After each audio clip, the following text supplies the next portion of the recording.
നിങ്ങളോടുകൂടെ. അങ്ങേ ആത്മാവോടും കൂടെ. മത്തായിയുടെ വിശുദ്ധ സുവിശേഷത്തിൽ നിന്നുള്ള വായന. കർത്താവേ, അങ്ങേക്ക് മഹത്വം. കാലത്ത് ശിഷ്യന്മാരടുത്തെത്തി യേശുവിനോട് ചോദിച്ചു, നീ അവരോട് ഉപമകൾ വഴി സംസാരിക്കുന്നത് എന്തുകൊണ്ട്? അവൻ മറുപടി പറഞ്ഞു, സ്വർഗരാജ്യത്തിൻ്റെ രഹസ്യങ്ങൾ അറിയാനുള്ള വരം നിങ്ങൾക്കാണ് ലഭിച്ചിരിക്കുന്നത്. അവർക്ക് അത് ലഭിച്ചിട്ടില്ല. ഉള്ളവന് നൽകപ്പെടും, അവന് സമൃദ്ധി ഉണ്ടാവുകയും ചെയ്യും. ഇല്ലാത്തവനിൽ നിന്ന് ഉള്ളതുപോലും എടുക്കപ്പെടും. അതുകൊണ്ടാണ് ഞാൻ അവരോട് ഉപമകൾ വഴി സംസാരിക്കുന്നത്. കാരണം അവർ കണ്ടിട്ടും കാണുന്നില്ല, കേട്ടിട്ടും കേൾക്കുന്നില്ല, ഗ്രഹിക്കുന്നുമില്ല. യെശയ്യായുടെ പ്രവചനം അവരിൽ പൂർത്തിയായിരിക്കുന്നു. നിങ്ങൾ തീർച്ചയായും കേൾക്കും, എന്നാൽ മനസ്സിലാക്കുകയില്ല. നിങ്ങൾ തീർച്ചയായും കാണും, എന്നാൽ ഗ്രഹിക്കുകയില്ല. അവർ കണ്ണുകൊണ്ട് കണ്ട്, കാതുകൊണ്ട് കേട്ട്, ഹൃദയം കൊണ്ട് മനസ്സിലാക്കി മാനസാന്തരപ്പെടുകയും ഞാൻ അവരെ സുഖപ്പെടുത്തുകയും അസാധ്യമാകുമാറ് ഈ ജനതയുടെ ഹൃദയം കഠിനമായി തീർന്നിരിക്കുന്നു.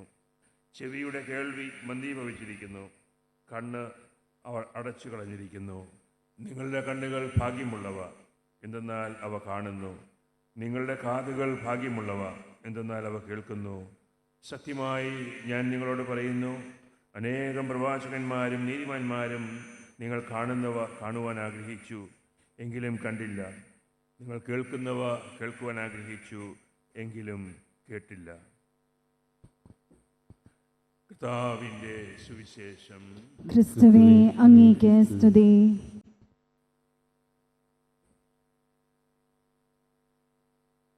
ഉള്ളവന് നൽകപ്പെടും, അവന് സമൃദ്ധി ഉണ്ടാവുകയും ചെയ്യും. ഇല്ലാത്തവനിൽ നിന്ന് ഉള്ളതുപോലും എടുക്കപ്പെടും. ഇത് വളരെ കോംപ്ലിക്കേറ്റഡ് ആയിട്ടുള്ള ഒരു വചനഭാഗമാണ്.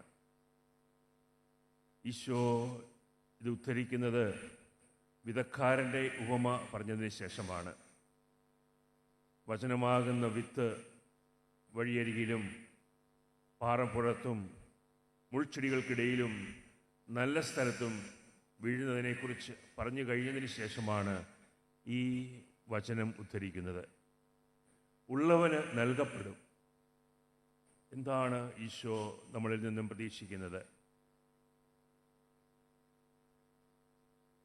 വചനം വായിക്കുവാനും പഠിക്കുവാനും ധ്യാനിക്കുവാനും കഴിയുന്നവന്, ദൈവത്തെ അന്വേഷിക്കുന്നവന്, ദൈവത്തെ വിളിച്ച് പ്രാർത്ഥിക്കുകയും ദൈവത്തെ മഹത്വപ്പെടുത്തുകയും ചെയ്യുന്നവന് അവന് കൃപ കൂടുതൽ നൽകപ്പെടും. വചനം വായിക്കുകയും ഗ്രഹിക്കുകയും അതനുസരിച്ച് നമ്മുടെ ജീവിതത്തെ നവീകരിക്കുകയും ചെയ്യുന്നവന് കൂടുതൽ കൂടുതൽ കൃപ ലഭിച്ചുകൊണ്ടിരിക്കും.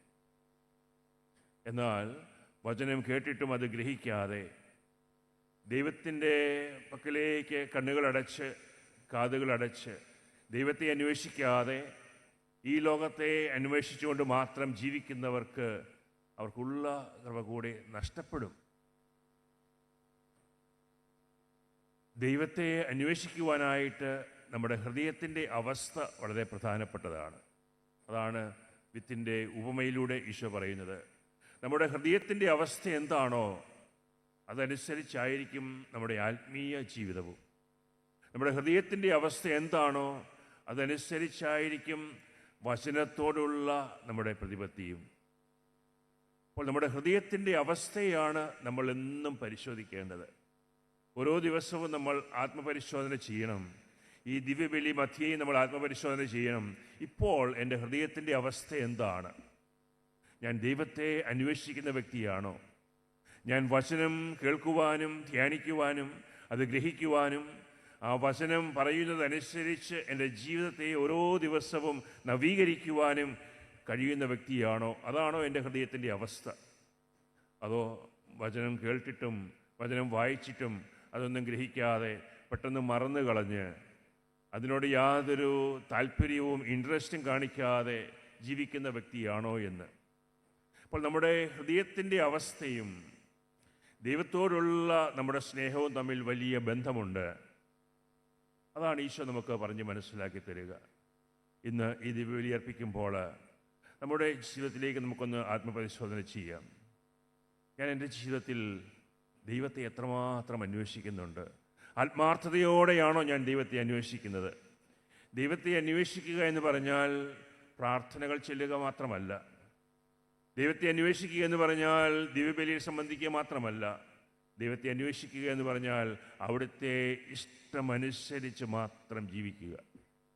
ദൈവത്തിൻ്റെ ഇഷ്ടം എന്താണോ അതിൻ്റെ മുൻപിൽ നമ്മുടെ ഇഷ്ടങ്ങളെല്ലാം ബലിയർപ്പിക്കുക. ദൈവത്തിൻ്റെ ഇഷ്ടം എന്താണോ അതുമാത്രം എനിക്ക് മതി എന്നുള്ളൊരു തീരുമാനമെടുക്കുക.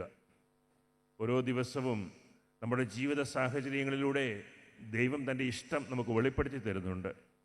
ഓരോ ദിവസവും നമ്മൾ നേരിടുന്ന പ്രയാസങ്ങളിലൂടെയും പ്രശ്നങ്ങളിലൂടെയും എല്ലാം ദൈവത്തിൻ്റെ ഇഷ്ടം നമുക്ക് വെളിപ്പെടുത്തി തരുന്നുണ്ട്.